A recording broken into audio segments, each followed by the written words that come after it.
my name is Maria Sardini. I'm a registered nurse working for an NGO called the Centre for HIV and AIDS Prevention Studies, CHAPS for short. And in South Africa, CHAPS mean boys, so it's actually the perfect name for an NGO.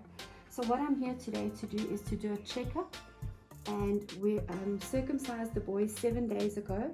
We did a 2-day checkup, and now we're doing the 7-day checkup. I'm not going to cut anything, I'm not going to hurt you. I just want to see how your wound is looking.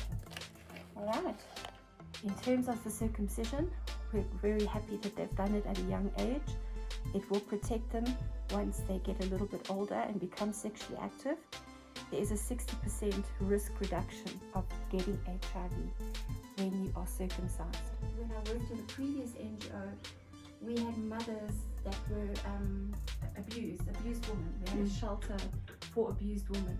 And what would happen is they would come in positive and their children were born positive. And they walk around with this guilt. I would feel distraught if I gave my own child. Yes, and they do. And I think that's part of the reason why they end up in these abusive relationships, because it's their way of punishing themselves for giving their children HIV, because they never attended antenatal classes. But social workers should not send circumcision back ever. No. Fortunately, our social workers, because we had different programs. So we had the victim empowerment, which was the abused woman, and then we had orphans and vulnerable children.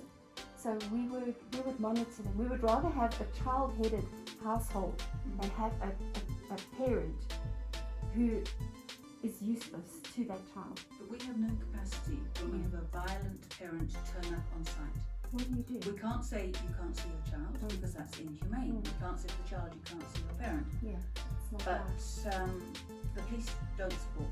No, the social workers don't support. It's the same thing with when women go and they go and report rape or abuse, and the police just don't want to get involved. Oh, Alex, they call a rape a break-in at the butchery. That's their phrase for it. That is a disgrace. It's an absolute disgrace. And that's why we sit with the situation that we sit. Because I mean, those women who were now negative turn out positive because the perpetrator is positive.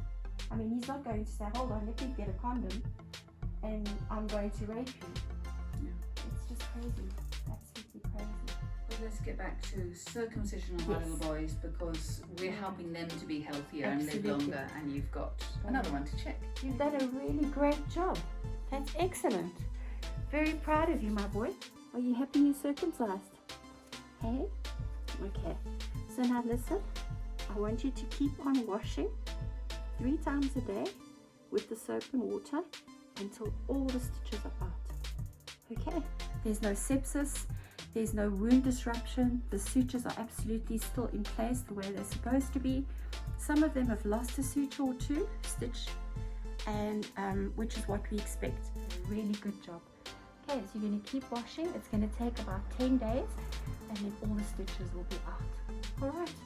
So there will be no other intervention unless there is a problem with the wound, which then Bronwyn will call me, and I will come immediately to see how they are faring, if there's anything that else needs to be done.